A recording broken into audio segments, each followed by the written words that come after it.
organizações, na perspectiva mais académica, depois também na prática, o que é que se pode fazer nas organizações, mas também é importante perceber o papel das associações junto dos vários agentes da Envolvente, qual a importância e como podem intervir, o que fazem. Força. Boa tarde. Vou dividir em duas partes, talvez a minha. Porque é importante, talvez, falar um pouco da minha área empresarial e gestão, para depois como é que cheguei ao Oasis.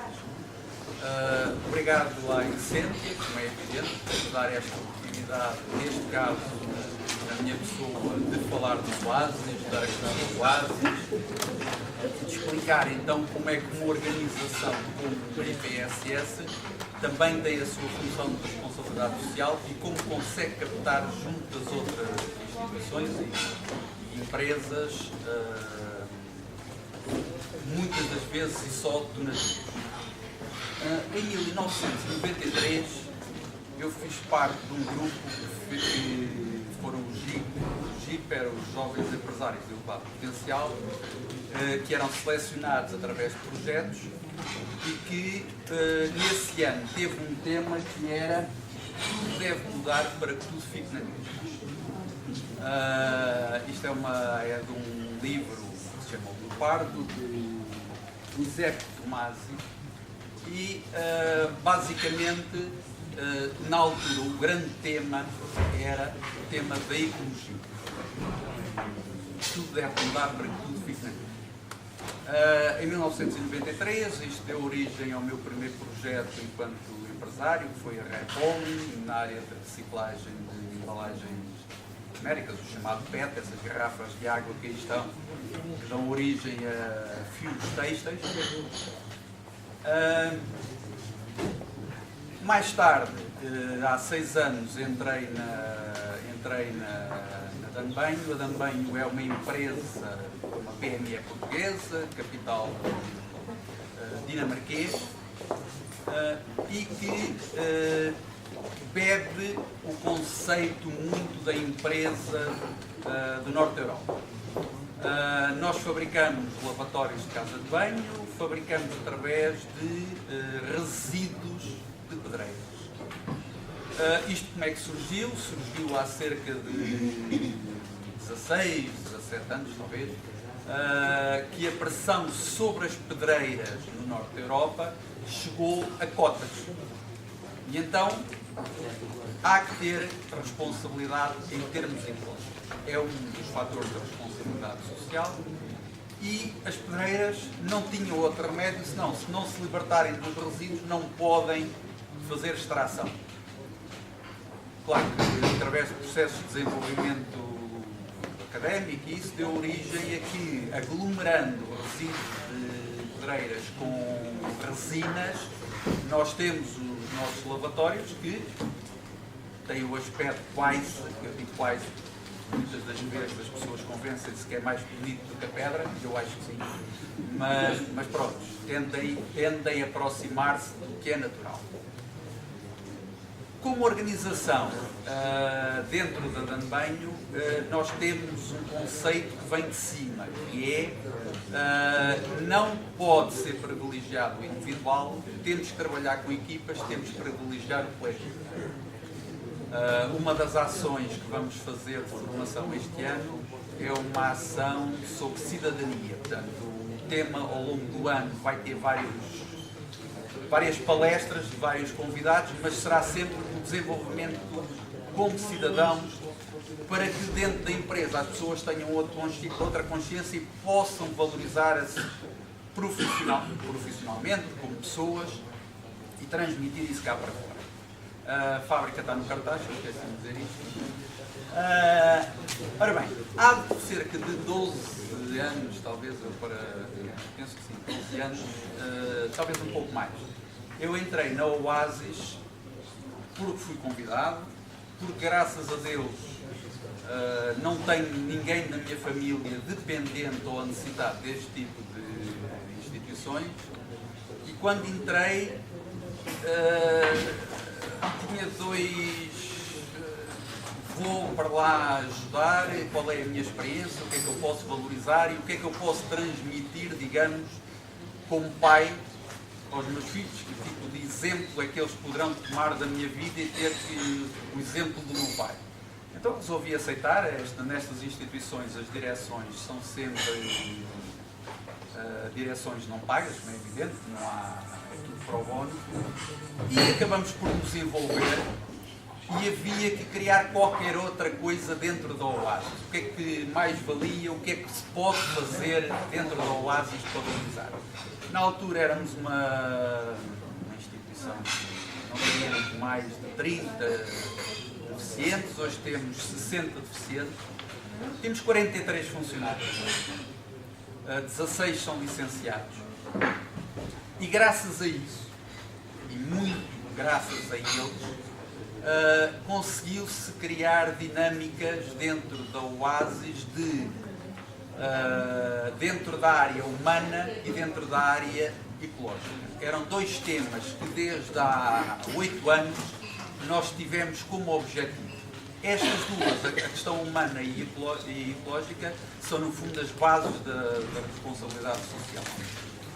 Dentro da humana, promovemos todo o tipo de ações de formação e tentámos que as pessoas se formassem individualmente desde o 9º ano ou qualquer outro tipo de formação, para que trouxessem mais valias dentro da organização. Essa organização, enquanto exemplo interno, enquanto forma interna de cuidar de todos os clientes, porque hoje nós, como instituição, uma PSS deixou de ter o termo utentes, são os clientes. Eu não consigo compreender, mas pronto, mas tenho que referir como clientes. Por outro lado, houve sempre o grande objetivo, e conseguimos-lo há 4 anos, de termos, dentro da grande responsabilidade que nós temos de conseguir que todos os utentes clientes tivessem uma profissão, uma atividade, porque muitos deles são pessoas que ao longo de toda a vida precisarão sempre de uma referência, de alguém que tome conta deles. Eu posso dizer que dos 60, penso eu, não estou a mentir, 9 foram retirados aos tribunais e entregues à instituição. Estão proibidos de ser contactados pelas famílias. Há que dar-lhes uma profissão, há que dar-lhes um exemplo. E então, desde há 8 anos que tentamos e conseguimos, há 4 anos, comprar uma pequena quinta em Porto Carro, na zona da Maceira, para começar a ter o âmbito mais ou menos da horta social. Cativar escolas, cativar empresas, cativar toda a ação social envolvente e pública à volta de uma instituição como esta, para trabalharmos o tema da permacultura. A permacultura não é mais do que voltarmos aos tempos anciãos de cultivar. Temos tido muitos recuos, porque, não sei se já se aperceberam, o Estado está em crise, não nos apoia rigorosamente em nada, muitas das vezes tem projetos connosco que depois nos retira ao tapete quando os projetos estão concluídos, e estes recuos têm sido mais do que nós esperávamos. Nós, enquanto IPSS, somos financiados, apoiados pela Segurança Social. Mas esse apoio não chega sequer para pagar salário. Não nos podemos esquecer que temos alimentações, atividades pedagógicas, transportes, tudo o que está envolvido nisso. Como é que nós chegamos às instituições, às empresas, no aspecto que não seja só de pedintes? Muitas das vezes é envolvendo-nos nas atividades que nós fazemos e provando como instituição que somos e temos atividades e desenvolvemos todo um tipo de vivência que é fundamentalmente credível. Somos uma instituição ou a própria instituição criou uma dinâmica e tem as pessoas certas para provar que é uma instituição credível. Que tudo o que se faz lá dentro é para bem dos nossos utentes clientes. Vou só rapidamente falar numa atividade que vai desenvolver-se a 19 e 20 deste mês com o IPL. Vamos ter uma atividade conjunta com o IPL, em que convido todos a estar presentes, tanto no sábado, que é uma prova de orientação para famílias dentro da cidade, para chamar a atenção da atividade, que depois no domingo vai ter, aliás, no sábado, perdão, na sexta-feira é a atividade, é da prova de orientação, e no sábado vai ter no estádio. Convidámos muitas associações de desporto e vamos ter como fazer o desporto integrado para deficientes, mas também equipas conjuntas a praticar desporto. Desde equipas de basquete, vôlei, etc. O tema chama-se a Ludoapta.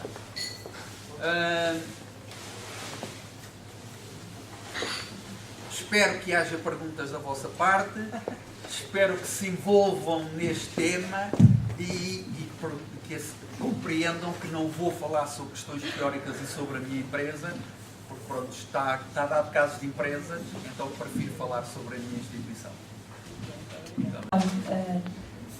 A bola para esse lado, para que venham de encontro àquilo que tem estado aqui a ser falado, coloquem as vossas questões, as vossas curiosidades, no fundo, para aprofundarmos esta temática. Não sei se já há alguém que tenha alguma questão a colocar, ou se está tudo muito tímido. Já existe uma? Eu também tenho uma. Eu posso perguntar. Então vá. Aliás, não são duas, mas antes só uma constatação, porque nós ficámos a saber que na Simbolis nunca ninguém se atrasa no trabalho, porque se há algum atraso é sempre que o computador encravou. Mas pronto. Não. Nós resistamos. Um exemplo perfeito, não é? A questão tem a ver com a questão dos relatórios da sustentabilidade e a relação disso com a questão da responsabilidade social. Porque foram falados sempre em simultâneo e, à partida, para mim, a questão da responsabilidade social é relativamente diferente da questão da sustentabilidade. Porque a sustentabilidade inclui a sustentabilidade da empresa, o que quer dizer isso, tem que ter lucro, entra-se noutra sustentabilidade. Mas eu gostava que pudesse fazer essa separação mais clara para, pelo menos, eu ficar mais esclarecido. E a questão, ao nível da responsabilidade social, tem a ver... Eu, com uma opinião que eu tenho, que é só para confrontar, eu acho que a responsabilidade social deve ser exercida pelas pessoas e não pelas empresas. Portanto, as empresas, muito, dar as condições aos seus colaboradores para a poderem fazer. Mas, se não, por isso é que eu às vezes gosto mais de outros termos, que é a questão do civismo, da responsabilidade social. Mas esta afirmação, estou a dizer, faz sentido ou não faz sentido? Do ponto de vista de que é a atuação individual de cada um na sua vida, independentemente da questão da empresa, que pode fazer mudar o mundo, digamos assim. Portanto, que se a empresa conseguir criar esse espírito nas pessoas e disponibilizar algum tempo, alguns recursos, para que elas possam exercer essa atividade, ela já ser mais enriquecida. Tinha uma pergunta para o Paulo, porque obviamente uma empresa do cartaz podia levar aqui assim a outras questões, mas pronto, ficamos com eu pedia só para acrescentar uma questão, apesar de não ter estado na altura em que a Teresa falou, mas conhecendo um bocadinho o trabalho da Teresa ao nível deste tema e que vai ao encontro da questão dos relatórios e da questão da diferença, mas também de uma outra vertente, que é em que medida é que, de facto, nós conseguimos traduzir estas vivências e estas experiências que quer o Paulo, quer a Filipa falaram em acrescentar valor, mas em termos de depois daquilo que é o tradicional, como a Filipa falou também do controle de gestão e do orçamento e do cabimento, mas traduzir estas realidades em termos de relatórios não só descritivos e não só qualitativos, mas também do ponto de vista da quantificação do ponto. Em que medida é que esse ponto é possível, é viável, é desejável ou não, e se calhar estamos aqui a baralhar conceitos e portanto não vale a pena colocá-los. Não sei se fala para o microfone, se eles me ouvem bem ou não. Ouvem bem, sim. Bom, realmente foram levantadas aqui várias questões muito pertinentes, mas não tenho provavelmente assim uma solução mágica para várias questões que foram levantadas. Há realmente bastante confusão nos conceitos. E nós vamos à literatura e vamos lendo, e realmente por vezes fala-se de responsabilidade social como sinónimo de sustentabilidade, outras vezes há uma distinção clara, e portanto, por vezes ficamos aqui vários. A questão da cidadania, a questão da responsabilidade social empresarial, a questão da responsabilidade social das organizações, enfim, há aqui vários termos que vão aparecendo nesta temática e que por vezes é difícil uma clara separação. Eu posso dizer o entendimento, mas não é geral. Portanto, quando falo aqui da sustentabilidade em termos de lucro, bom, mas nós pensamos, quando falo de sustentabilidade, falo nos 3 pilares, ou seja, no pilar económico, no pilar social e no pilar ambiental. Portanto, como se fosse uma pirâmide em que todos têm a mesma importância. Portanto, esta sustentabilidade é estes 3 pilares em conjunto, que no fundo vai muito de encontro àquilo que dependemos da responsabilidade social. Em relação aos contextos de sustentabilidade, vamos falar daqui um bocadinho a esta questão. Para os relatórios de sustentabilidade, o que se pretende, tentando cruzar aqui um bocadinho as várias dúvidas, no fundo é relatar aquilo que a empresa faz. É discutível, por vezes pensa, mas a empresa, se está preocupada em relatar, podia estar a fazer ações e, portanto, acaba por estar a perder tempo a relatar uma coisa, enquanto podia estar a vivenciar e a experimentar ações concretas e fazer bem a alguém. Na verdade, não é? Por outro lado, também se defende, pois, mas a empresa também está no mercado e pretende criar valor, estando no mercado e mostrando aos seus stakeholders aquilo que faz. Mas também, se não divulgar, se não parar para pensar e para colocar no papel tudo aquilo que faz, por um lado, pode ser a ausência de reflexão e, portanto, pode andar com a estratégia à deriva, não é só pensar, fazer e não parar para pensar e até para escrever. E, portanto, também perde aqui um bocadinho porque não mostra às outras aquilo que faz. Eu também não vejo e defendo sempre que se a empresa faz por não divulgar.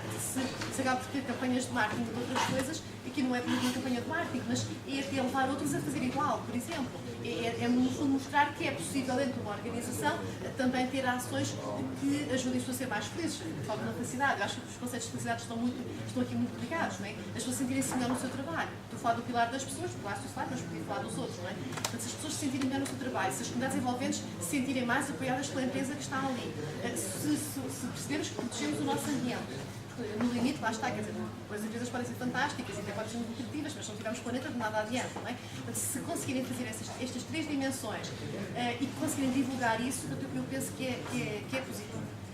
Em relação às métricas, não é? Portanto, foi uma questão que já tratámos, portanto, isto não faz parte do projeto e posso, portanto, divulgar, porque estivemos envolvidos no Centro de Investigação, tem vários projetos e um deles foi que eu achei bastante interessante, portanto, participei, enfim, não em todas as sessões, mas aquelas que eram possíveis, no projeto Craft, em que tínhamos várias empresas da região e, portanto, estava, que era incêndio nesse projeto, e falámos também de métricas, mais uma fase final. Não é muito fácil, por vezes, quantificar. As diretrizes de elaboração do plano agrícola têm realmente um conjunto de indicadores bastante vasto. E esses indicadores podem nos ajudar a quantificar diversas coisas. Horas de formação, específico, não é? Sim, ok, horas de formação. Bom, as horas de formação pode ser, mas será que isso é uma atitude de responsabilidade social? Mas estou a contribuir porque os meus colaboradores sejam mais evoluídos, não é? Aqui a questão da saúde. São questões que podem não ser informação só específica da área particular, não é? Posso arranjar outros temas mais leves e temas, portanto, no fundo, que ajudem as pessoas a estarem mais felizes. Portanto, as métricas. é possível, em algumas áreas, eu não diria que é possível quantificar tudo, mas já existe um conjunto de indicadores e, portanto, já existe um conjunto de manuais que nos dão algumas ideias e diretrizes para quantificar. Se isso é importante ou não, eu penso que a própria organização deve fazer essa reflexão. Quando se fala em parte de sustentabilidade, eu vejo vantagens, precisamente por esta reflexão que obriga a empresa a fazer. E muitos dos relatos das empresas que já o fizeram passam por aí. É porque você tem que parar, tem que reunir um conjunto de pessoas e conversar sobre isso. Então, o que é que estamos a fazer? Será que o que estamos a fazer realmente tem valor, acrescenta valor ou não acrescenta? Então, se acrescenta, que tipo de situações é que realmente acrescenta? Então, vamos apostar mais nessas, vamos diversificar, vamos criar valor noutras áreas que estamos um bocadinho adormecidos. Então, eu acho que o parar para refletir e para depois começar a escrever, acho que é muito positivo para as organizações. E, portanto, é esse, no fundo, o principal benefício.